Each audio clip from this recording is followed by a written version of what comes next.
سب سے پہلے تو اللہ تعالیٰ کا شکر ادا کرنے کی ضرورت ہے کہ اس نے یہ رمضان ہمیں عطا فرمایا. اگر آپ اپنے گرد و پیش پر نظر دوڑائیں تو کتنے لوگ آپ کو ایسے ملیں گے جو پچھلے سال رمضان میں ہمارے ساتھ شریک تھے، روزوں میں، تراویح میں، اور آج اپنے مالک حقیقی کے پاس پہنچے اور ہمارے درمیان موجود نہیں ہیں. اللہ نے ہمیں مہلت دی ہے اور اس مہلت کے اندر رمضان کا مہینہ عطا فرمایا جو اللہ تبارک و تعالیٰ کی طرف سے رحمتوں کا مہینہ ہے. اور اس میں اگر یہ کہا جائے تو بیجا نہیں ہوگا کہ اللہ جل جلالہ کی رحمت کی بارشیں اپنے بندوں پر جھوم جھوم کر برستی ہیں. چھوٹا سا کوئی عمل بھی انسان کر لے تو اس کا ثواب عام دنوں کے مقابلے میں بہت زیادہ ہے. ایک نفلی عبادت فرض کے درجہ رکھتی ہے اور فرض عبادت 70 عبادتوں کا درجہ رکھتی ہے. اسی لیے رسول کریم صلی اللہ علیہ وسلم نے ارشاد فرمایا، حضرت جبریل امین علیہ السلام نے دعا کی اور رسول کریم صلی اللہ علیہ وسلم نے اس پر آمین کہی کہ برباد ہو وہ شخص جس کے اوپر پورا رمضان گزر جائے اور وہ اپنی گناہوں کی مغفرت نہ کرا سکے، کیونکہ اس مہینے میں اللہ تبارک و تعالی کی رحمت بندوں کی مغفرت کے بہانے ڈھونڈ. چھوٹا سا بھی کوئی عمل کر لیا جائے اللہ تبارک و تعالی کے ہاں مغفرت کا ذریعہ بنتا ہے. کسی شخص کو ایک گھونٹ سے افطار کرا دیا تو وہ مغفرت کا ذریعہ ہے. روزہ بذات خود مغفرت کا ذریعہ ہے.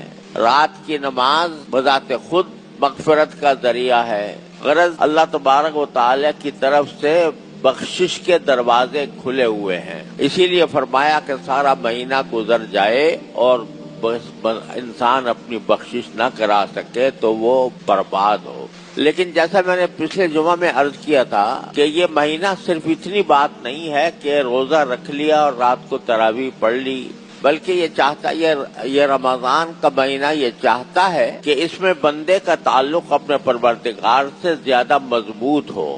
لہذا جو فرائض ہیں، واجبات ہیں، سنتیں ہیں، وہ تو اپنی جگہ ہیں، لیکن اس میں کوشش اس بات کی ہونی چاہیے کہ اللہ تعالیٰ کے ساتھ تعلق مضبوط کرنے کے لیے نوافل اور نفلی عبادتوں کا خصوصی اہتمام کیا جائے.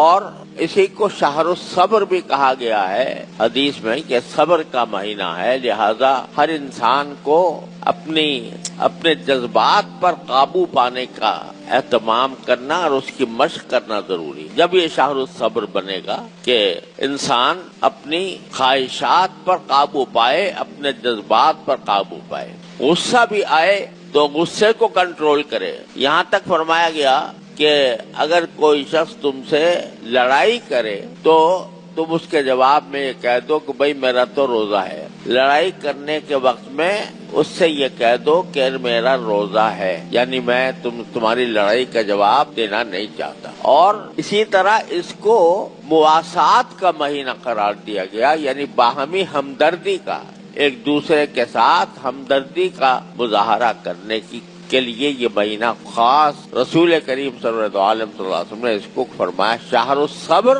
و شہر المواسات، یعنی ایک دوسرے کے ساتھ ہمدردی. یوں تو ہر حال میں ایک مسلمان کا شیوا ہونا چاہیے، لیکن رمضان کے اندر خصوصی طور پر انسان کو دوسرے کے ساتھ ہمدردی کا برتاؤ کرنا چاہیے.